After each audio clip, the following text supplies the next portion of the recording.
Chapter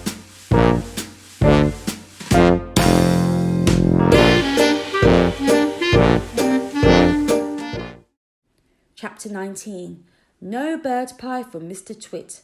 The next morning when Mr. Twit came out with his huge basket to snatch all the birds from the big dead tree, there wasn't a single one on it.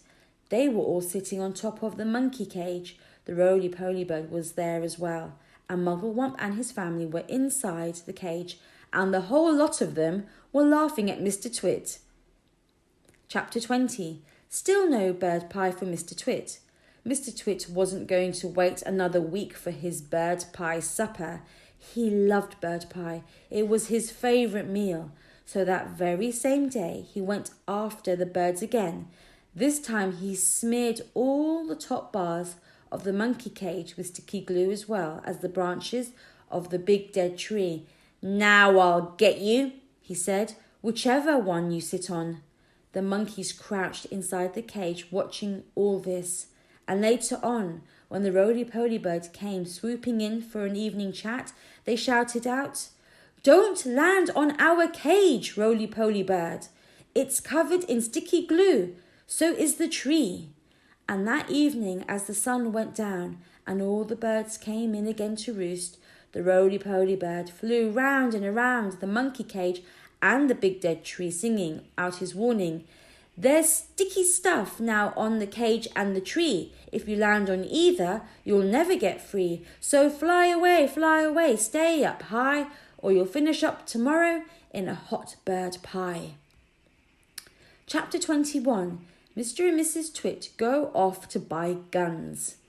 The next morning, when Mr. Twit came out with his huge basket, not a single bird was sitting on either the monkey cage or the big dead tree. They were all perched happily on the roof of Mr. Twit's house. The roly-poly bird was up there as well, and the monkeys were in the cage, and the whole lot of them were hooting with laughter at Mr. Twit. "I'll wipe that silly laugh off your beaks," Mr. Twit screamed at the birds.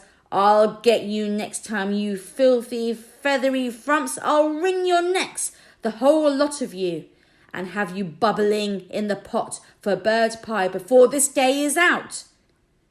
"How are you going to do that?" asked Mrs. Twit, who had come outside to see what all the noise was about. "I won't have you smearing sticky glue all over the roof of our house." Mr. Twit got very excited. "I've got a great idea," he cried. He didn't bother to keep his voice down because he didn't think the monkeys could understand.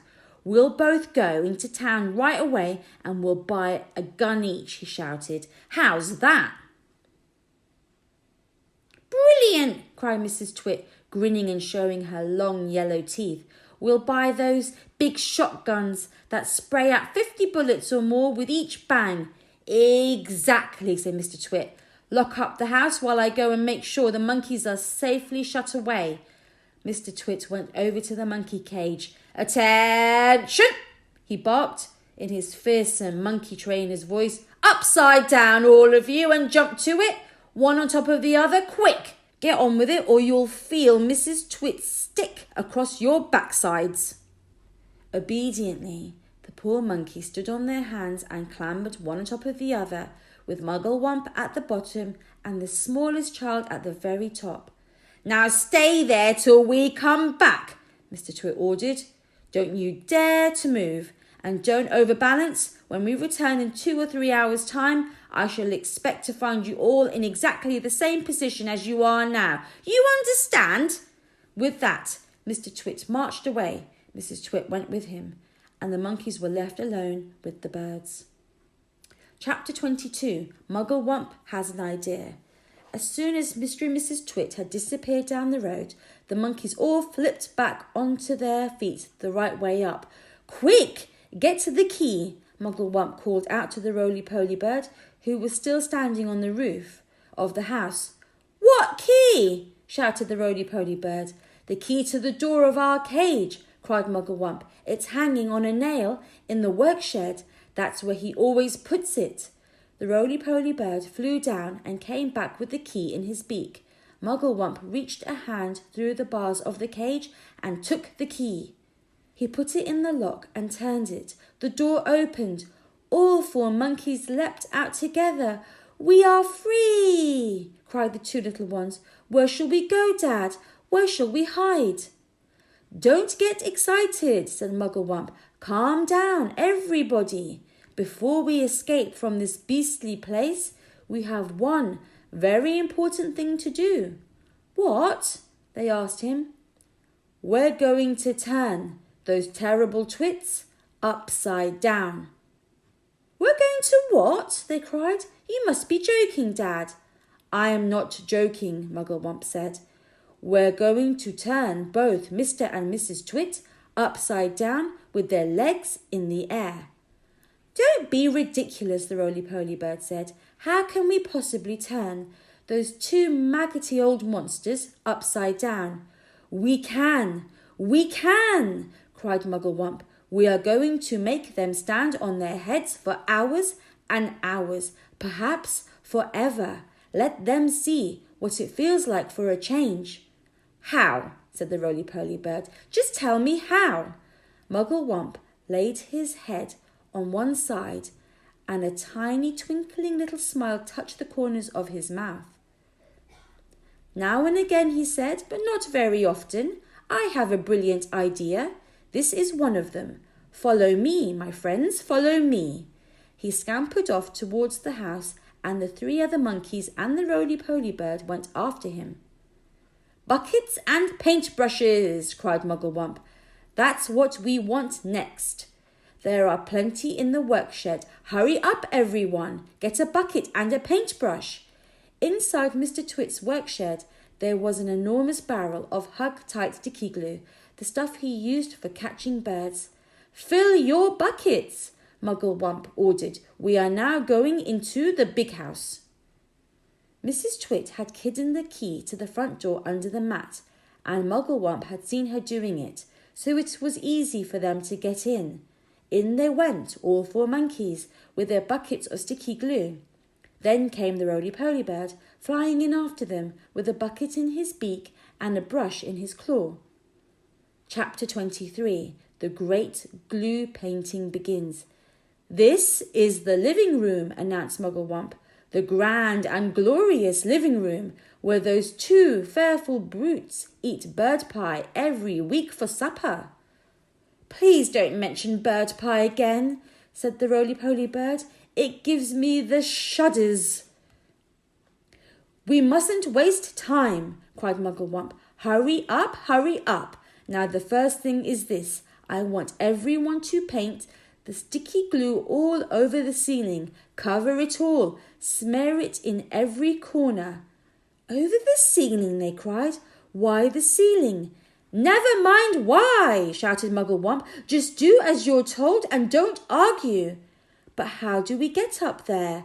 they asked. "We can't reach." "Monkeys can reach anywhere," shouted Mugglewump. He was in a frenzy of excitement now, waving his paintbrush and his bucket and leaping about all over the room. Come on, come on. Jump on the table, stand on the chairs, hop on each other's shoulders. Roly-poly can do it flying. Don't stand there gaping. We have to hurry. Don't you understand that? Those terrible Twits will be back any moment, and this time they'll have guns. Get on with it, for heaven's sake, get on with it. And so the great glue painting of the ceiling began. All the other birds who had been sitting on the roof flew in to help, carrying paintbrushes in their claws and beaks. There were buzzards, magpies, rooks, ravens, and many more. Everyone was splashing away like mad. With so many helpers, the job was soon finished. Chapter 24. The carpet goes on the ceiling. "What now?" they all said, looking at Mugglewump. "Aha!" cried Mugglewump. "Now for the fun. Now for the greatest upside-down trick of all time. Are you ready?" "We're ready," said the monkeys. "We're ready," said the birds. "Pull out the carpet," shouted Mugglewump. "Pull this huge carpet out from under the furniture and stick it on the ceiling." "Onto the ceiling?" cried one of the small monkeys. "But that's impossible, Dad." "I'll stick you on the ceiling if you don't shut up," snapped Mugglewump. "He's Dotty," they cried. "He's Wacky," cried the roly-poly bird. "Oh, do stop shouting such rubbish and give me a hand," said Mugglewump, catching hold of one corner of the carpet. "Pull, you nitwits, pull!" The carpet was enormous. It covered the entire floor from wall to wall. It was red and gold pattern on it. It is not easy to pull an enormous carpet off the floor when the room is full of tables and chairs. "Pull!" yelled Mugglewump. "Pull, pull, pull!" He was like a demon hopping round the room and telling everyone what to do. But you couldn't blame him. After months and months of standing on his head with his family, he couldn't wait for the time when the terrible Twits would be doing the same thing. At least that's what he hoped. When the monkeys and the birds all pulling and puffing, the carpet was dragged off the floor and finally hoisted up onto the ceiling, and there it stuck. All at once the whole ceiling of the living room was carpeted in red and gold.